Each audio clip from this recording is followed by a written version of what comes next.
evening, my guest, ladies and gentlemen, be Miss Denise Moses. She's the chairperson of the Martin Luther King Legacy Concert Committee. How you doing, Ms. Moses? I'm wonderful. Thank you for asking. Thank you for coming on the show. Thank you for having me. Martin Luther King Legacy Concert. Tell the audience a little bit about it.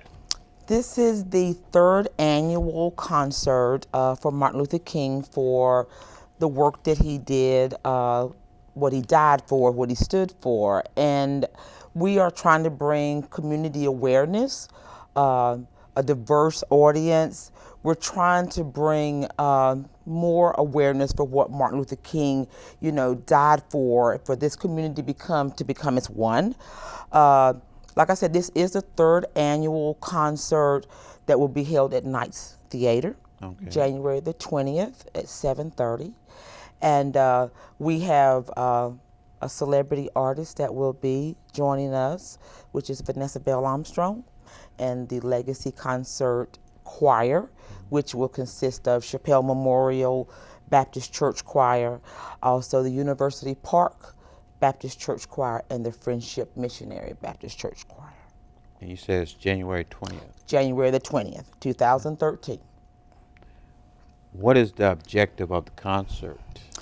The objective of the concert is, as I say once more, it is to bring awareness to the community where we can be united as one, where we're here working together as one, common goals, so that we can strive forward as a community. Dr. Martin Luther King, I can remember as a child growing up, what he, died for and what he was preaching about. And, I have a dream, and we want to keep the dream still alive, for our young people that's coming up. So that's what we're trying to do here as a community in Charlotte. But we're also trying to incorporate the inaugurational. Correct, I heard about that too. Yes, we are trying to incorporate that as well. I know that the inauguration ceremony will be going on in Washington, D.C., but everyone will not be able to attend. So we're hoping to bring the people out that they can celebrate with us at the concert, so we can make it one joint venture. Okay, the list, as far as in the past, what have you seen as far as some of the challenges that you have faced within the concert? I mean, because I know it's an outstanding event. It is. Thank you very much for mentioning that. One of the things that we have faced is really filling Knights Theater. That's number one for us. The other thing is we are trying, and this is what we're really trying to focus on this year more than ever, since I have taken over as the chair, is I'm really trying to bring a more diverse audience. That's my biggest thing. It's not just for one set people. He died so that we all would be equal and we all would be together. And so that's what we're looking at now, is trying to bring everyone together so they would come and enjoy it. So it's not, as we may think, it's just an African American. That is correct. It is not. It's for everybody. Everybody. That's exactly right. And that's really what Martin Luther King really fought for. It is. It is. So it's important for us to get the message out to everyone. I have a wonderful special events committee that is really working on trying to get this message out there, whether it's media, whether it's on the air here, whether it could be radio. So we're really trying to get out there and bring, the Caucasian audience in as well to celebrate with us, because it not just helps us, it helps everyone, as a community. I know some people may think, as far as the date, January 20, why was that date selected, especially being that it's during the inauguration? Well, I know that there would be a conflict as far as scheduling, but we're trying to keep it near his birthday. And the thing that this is the third annual concert, so it has always been that date. It has always been like the third week in January. Just unfortunate that the inauguration is going on at the same time. So that's why we're going to incorporate both events to happen, together.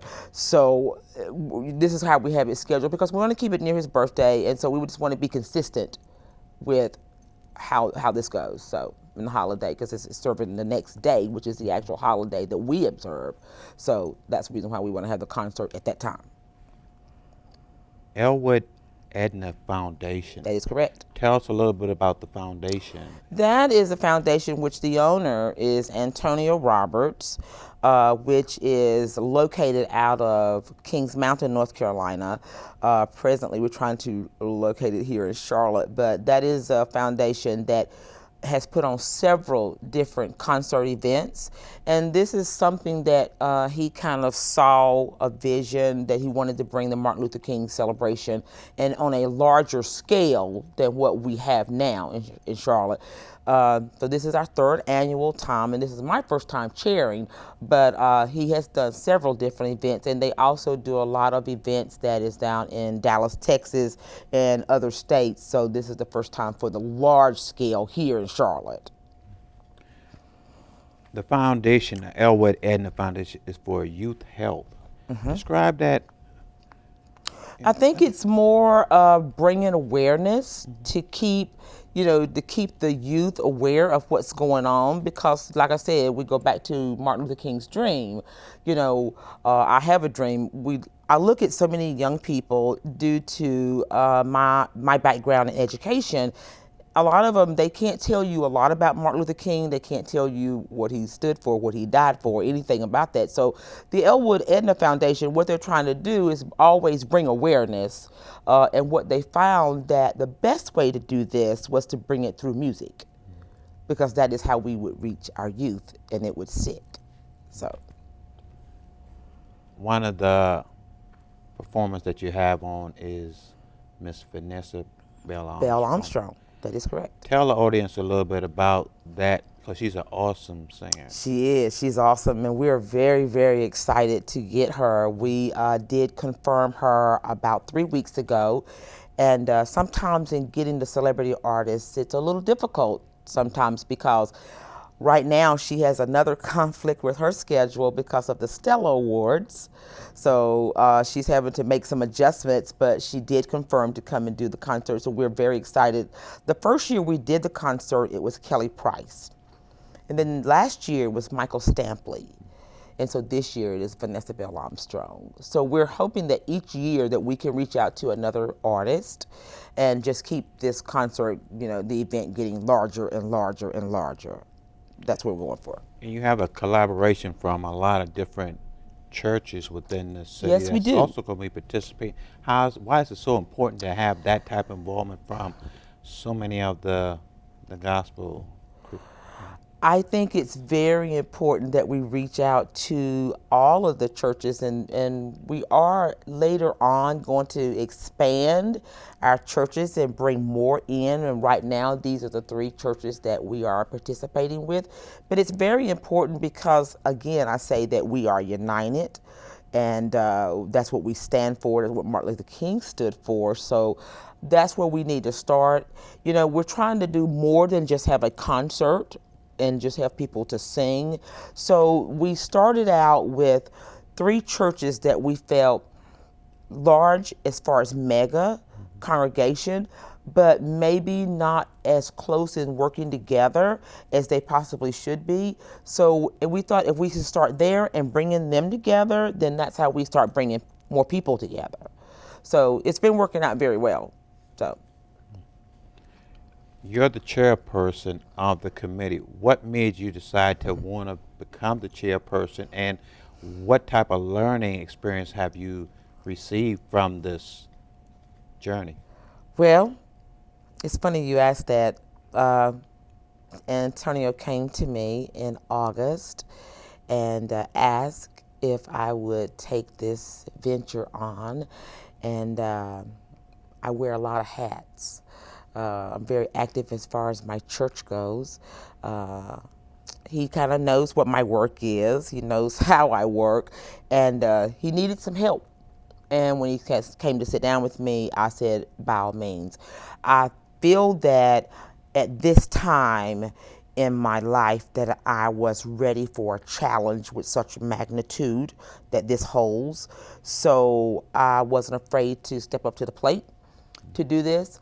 And the committee that I have working with me, They are awesome, and I have reached out even in my committee. It is diverse as well, and which is so important here. So, you've got to start with the committee. You've got to start there in building the relationships as far as diverse here in Mecklenburg County. So that's how we reach all parties. What do you feel to be one of the challenges that you have faced through this planning stages? I think the biggest challenge for me is not enough time. I have a full-time job, and I also am the chair of some other committees, so it's timing for me. I have to be very careful in delegating the things that I have on my plate, so it's just timing. But other than that, it's been awesome. It's a lot of work, but it's been great though. It is. It's keeping me busy, but I think the best thing is I have enlarged my territory as far as networking, and so I am very, very thankful for that. Other than that, I don't foresee problems. Not yet. What do you consider to be, at the end of the day, on January 21st, what would you like to say about the concert? One of the things that I would like to have happened again, I say, is for the diverse population to come together under the roof and enjoy, not just the legacy as far as his speeches, but the music that we are there to provide, to keep the dream alive, to continue this uniting throughout the community, not just for one day, not just for 1 month, but for this to continue. Another thing that I would like to see is that the board of directors of Elwood Edna Foundation to be very pleased to know that Charlotte put on such a wonderful concert that now we would be ready to move yet into another city, maybe into another state, to take on the same venture. So that's what I'd like to see. I know we're going through this as far as the economy that we're going through. Are we as united as we should be, as Dr. King would like us to be, especially at this stage of our... To be honest, I'm going to have to say no, we are not. We have work to be done. It is not one man's job to do this. It's a piggyback off of all of us working together. But I think there's lots of work that needs to be done. I see the killing, with our youth, and I see us, just like black on black crime. I see the unemployment. I see a lot of things happening, people losing homes, not having jobs. I mean, I see people angry. I see this every day.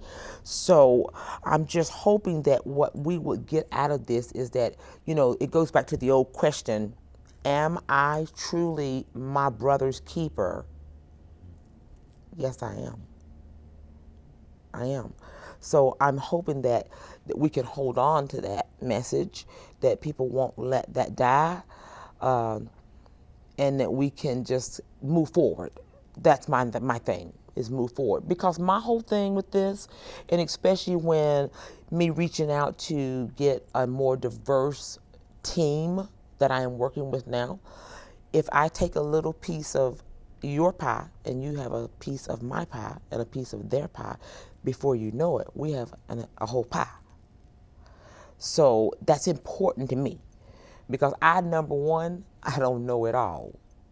I wish I had the answers, but I don't know it all. I don't have all the answers. So it's going to take a village, as we say, and you've heard that many times before. It takes a village in order not just to raise the youth, but to do a lot of things that we're trying to do. January 20th is also